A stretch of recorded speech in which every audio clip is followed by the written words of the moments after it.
آله وأصحابه الأتقياء.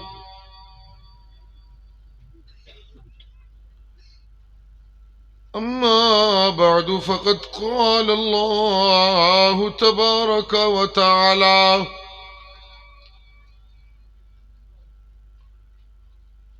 في كلامه المجيد: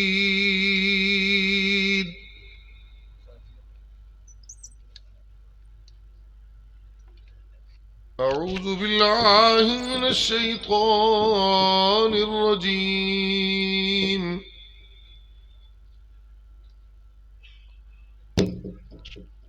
بسم الله الرحمن الرحيم.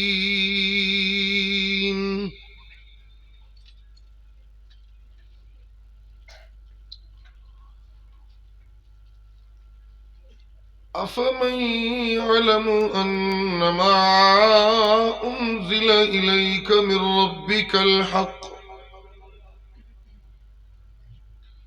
كمن هو أعمى؟ إنما يتذكر أولو الألباب الذين يوفون بعهد الله ولا ينقضون الميثاق والذين يصلون ما أمر الله به أن يوصل ويخشون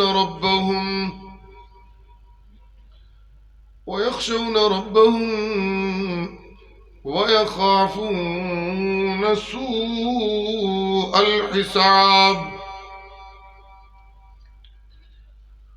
والذين صبروا ابتغاء وجه ربهم وأقاموا الصلاة وأنفقوا مما رزقناهم سرا وعلانية ويدرؤون بالحسنة السيئة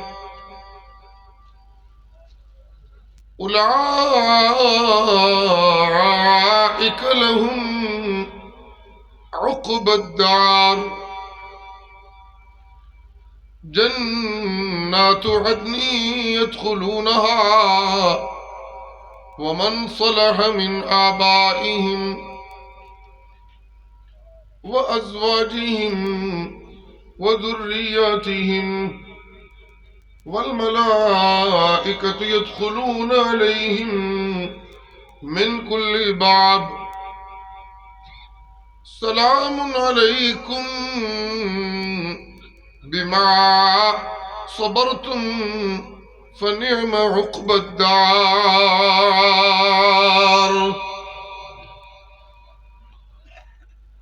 سبحان ربك رب العزة عما يصفون وسلام على المرسلين والحمد لله رب العالمين.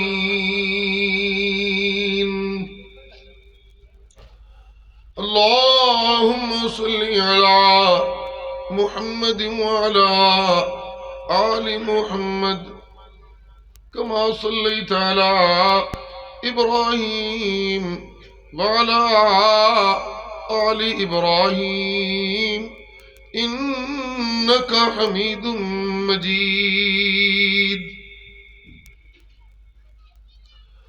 اللهم بارك على محمد وعلى آل محمد كما باركت على إبراهيم وعلى آل إبراهيم إنك حميد مجيد.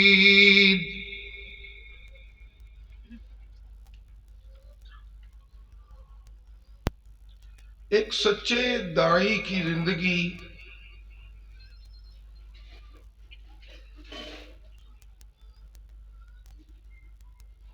अल्लाह की रजाओं की शौक की मुतकाजी होनी चाहिए।